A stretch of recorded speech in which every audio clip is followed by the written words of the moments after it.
नमस्कार मित्रों। रात्रि में जब सब सो जाते हैं तो कहीं ना कहीं कोई आत्मा जागती है। कोई किसी प्रिय को खोकर अपने आंसुओं में डूबा होता है और पूछता है वो कहाँ गई। क्या अब कभी मिलना नहीं होगा? क्या आत्मा सच में रहती है? ऐसे अनगिनत प्रश्नों ने मनुष्य को सदियों से व्याकुल करके रखा है। लेकिन जो आत्मदर्शी संत हुए, जिन्होंने अपने भीतर की आंखें खोल ली, उन्होंने कहा मृत्यु कोई अंत नहीं है बल्कि एक आरंभ है। परमहंस योगानंद जी ने इस सत्य को स्वयं अनुभव किया और दुनिया को बताया कि जो मृत्यु है वह केवल देह का विसर्जन है। आत्मा की तो यात्रा तब शुरू होती है जब मृत्यु का पहला स्पर्श होता है। जब मृत्यु आती है वह अचानक नहीं आती। शरीर धीरे धीरे अपनी चेतना खोने लगता है। जो श्वास है उसकी गति मध्यम हो जाती है, हृदय की धड़कन धीमी पड़ जाती है और फिर एक पल आता है जब जीवन का जो संगीत है वह बिल्कुल शांत हो जाता है। लेकिन उस क्षण भी हमारी जो आत्मा है वह अडिग रहती है। वह ना भयभीत होती है ना व्याकुल। वह केवल देखती है अपने शरीर को, अपने प्रियजनों को, उस सब को जिससे वह जुड़ी हुई थी। परमहंस योगानंद जी कहते हैं मृत्यु के क्षण आत्मा के लिए सबसे अधिक रहस्यपूर्ण होते हैं। ये एक नए लोक की ओर द्वार खुलने जैसा है। जैसे हम किसी दूसरे देश की यात्रा पर निकले हों, उसी तरह आत्मा भी एक नए देश की यात्रा पर निकलती है। शरीर से निकलने का आत्मा का जो अनुभव है, जब आत्मा शरीर से निकलती है तब वह अजीब तरह का प्रकाश अनुभव करती है। कुछ आत्माएं उस प्रकाश की ओर खिंचती चली जाती है, कुछ मोह के कारण अपने पुराने जो संसार है उससे चिपकी रहती है। अगर किसी के जीवन में मोह, वासना या अधूरी इच्छाएं बहुत अधिक रही हों तो आत्मा एक बंधन में पड़ जाती है। योगानंद जी कहते हैं वह आत्मा जो अपने जीवन में ध्यान, साधना और सेवा में लगी हो, वह प्रकाश के मार्ग पर चलती है। वह आत्मा भटकती नहीं है, उलझती नहीं है। वह हमेशा गतिमान रहती है अपने एक परम सत्य लक्ष्य की ओर। मृत्यु के बाद की जो प्रथम अवस्थाएं हैं, मृत्यु के बाद आत्मा एक बीच की अवस्था में आती है जहाँ वह ना पूरी तरह मृत होती है ना पूरी तरह मुक्त। यह अवस्था कुछ घड़ी की हो सकती है, कुछ दिनों की, कुछ वर्षों की या कुछ युगों की भी। यह सब आत्मा के कर्म, चित्त और संस्कार पर निर्भर करता है।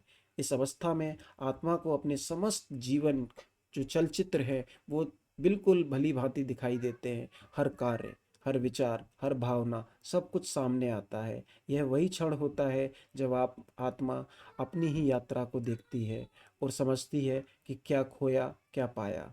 यह कर्मों का एक निर्णायक क्षण होता है।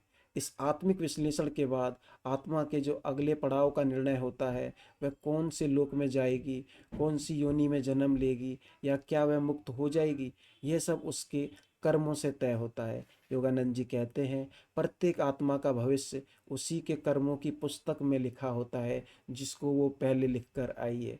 कोई स्वर्गीय सुखों को भोगने जाता है, कोई सूक्ष्म जगत में तपस्या करने, तो कोई पुनर्जन्म की तैयारी में लौट आता है।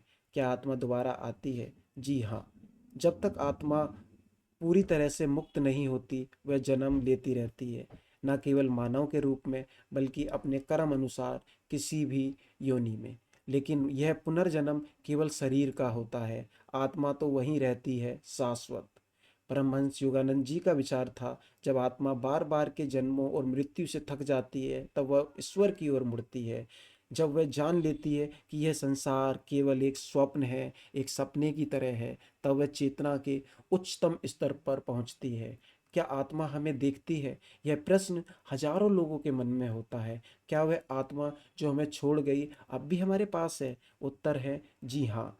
कुछ समय तक आत्मा हमारे आसपास बनी रहती है, विशेषकर यदि उसका मोह अधिक था या वह बहुत प्रेम में बधी थी। कई आत्माएं अपने प्रियजनों से संपर्क करना चाहती है, कभी स्वप्न के माध्यम से, कभी किसी संकेत के रूप में और कभी केवल एक आभास देकर, जो उनके साथियों को, प्रिय साथियों को होता है। क्या आत्मा को शांति मिलती है? यह आत्मा के जीवन और मृत्यु से पहले के मनोभावों पर निर्भर करता है। यदि आत्मा ने जीवन में शुभ कर्म, भक्ति और ध्यान को अपनाया हो तो उसे एक मधुर, शांत, प्रकाशमय यात्रा प्राप्त होती है। लेकिन जिनका जीवन केवल भौतिकता, घृणा और मोह में बीता हो, उनकी आत्मा लंबे समय तक भटक सकती है। इसलिए योगानंद जी बार बार कहते हैं मृत्यु की तैयारी जीवन से होती है। मुक्त आत्मा की जो यात्रा है उसके लिए जिस आत्मा ने अपने जीवन में ध्यान, तपस्या, सेवा और गुरु भक्ति का मार्ग चुना हो, वह मृत्यु के बाद सीधे उस लोक में जाती है जिसे हिरण्य लोक, ब्रह्मलोक या ध्यान लोक कहा जाता है। वहाँ आत्मा विश्वास करती है, यदि वह पूर्ण ज्ञानी हो गई हो तो वह फिर कभी जन्म नहीं लेती, वह ईश्वर में लीन हो जाती है। जैसे नदी समुद्र में समा जाती है, नदी सागर में विलुप्त हो जाती है। योगानंद जी और उनके गुरु का एक विशेष अनुभव था। परमहंस योगानंद जी ने अपनी आत्मकथा में लिखा है कि उनके गुरु श्री युक्तेश्वर जी की मृत्यु के बाद वे एक दिव्य सूक्ष्म शरीर में उनके सामने प्रकट हुए थे। उन्होंने बताया, मैं अब एक सूक्ष्म लोक में हूँ जहाँ कोई पीड़ा नहीं है, कोई मोह नहीं है, केवल प्रकाश है, संगीत है और प्रेम है।